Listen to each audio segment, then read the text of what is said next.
આ ચૂંટણી છે આપણા કર્મઠ સાંસદ પૂનમબેન મોદી, પૂનમબેન માડમ। આ ચૂંટણી છે આપણા કર્મઠ સાંસદ પૂનમબેન મોદી, પૂનમબેન માડમ।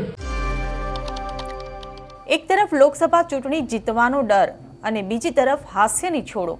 આખરે એવું તો શું થયું કે કૃષિ પ્રધાન રાઘવજી પટેલ અને જામનગરના સાંસદ પૂનમ માડમ ચર્ચામાં આવ્યા।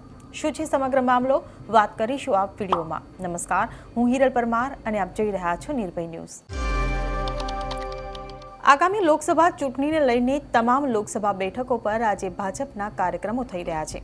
ત્યારે જામનગરમાં 12 લોકસભા મધ્યસ્થ ચૂંટણી કાર્યાલયનો શુભારંભ કરવામાં આવ્યો, જે કાર્યક્રમમાં કૃષિ પ્રધાન રાઘવજી પટેલ અને જામનગરના સાંસદ પૂનમ માડમ ઉપસ્થિત રહ્યા હતા।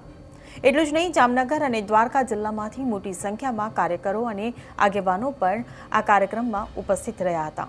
ત્યારે કૃષિ પ્રધાન રાઘવજી પટેલના એક નિવેદનથી કાર્યાલય શુભારંભ સ્થળે હાસ્યનું મોજું ફરી વળ્યું હતું। સંબોધન વખતે તેઓ ઉત્સાહમાં આવી સાંસદ પૂનમ માડમને તેઓ પૂનમ મોદી બોલી ગયા અને હાસ્યનો રેલો ઊભો થયો। તમે પણ સાંભળો। આ ચૂંટણી છે આપણા કર્મઠ સાંસદ પૂનમબેન મોદી, પૂનમબેન માડમ। આ ચૂંટણી છે આપણા કર્મઠ સાંસદ પૂનમબેન મોદી, પૂનમબેન માડમ કે જેઓ 2014 વિસ્તારનું જનપ્રતિનિધિત્વ લોકસભાના સભ્ય તરીકે કરે છે, જેઓ સામાજિક કામ હોય, વિકાસના કામ હોય, કેન્દ્ર સરકારને લગતા પ્રશ્નો હોય કે લોકસભામાં આપણા વિસ્તારના પ્રશ્નનો અવાજ ઉઠાવવો હોય, ત્યારે પાછા પડ્યા છે। કોરોના કાળની સ્થિતિમાં મેં નજરે જોયા છે, દિવસ અને રાત દર્દીઓની ચિંતા કરે, દોડધામ કરે,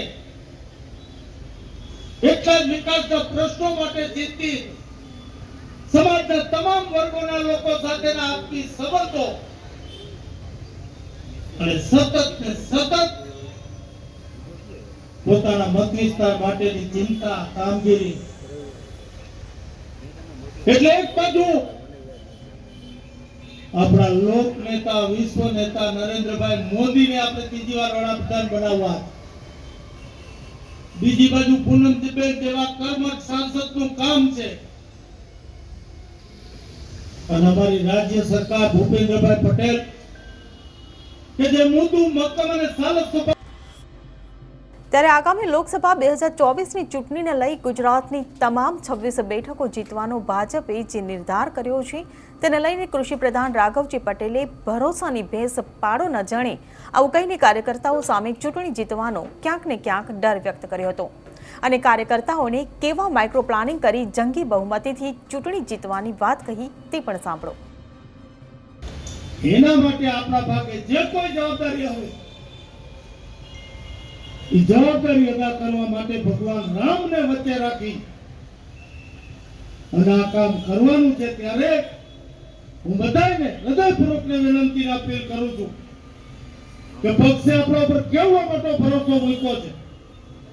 ચૂંટણી જાહેર થઈ નથી, ઉમેદવાર જાહેર થયા નથી, લક્ષ્યાંક આપણી સામે મૂક્યો છે। નરેન્દ્રભાઈને ત્રીજી વાર વડાપ્રધાન બનાવવાના, ભવ્ય બહુમતી સાથે વડાપ્રધાન બનાવવાના અને 5 લાખથી વધુ મતની લીડ સાથેના ઉમેદવારને આપણે ભારતીય જનતા પાર્ટીના ચૂંટાવવાનો।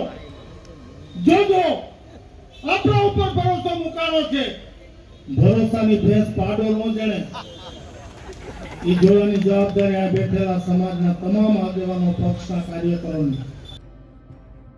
ત્યારે આ અહેવાલ માટે તમારું શું કહેવું છે તેમને કમેન્ટ બોક્સમાં લખીને ચોક્કસથી જણાવશો।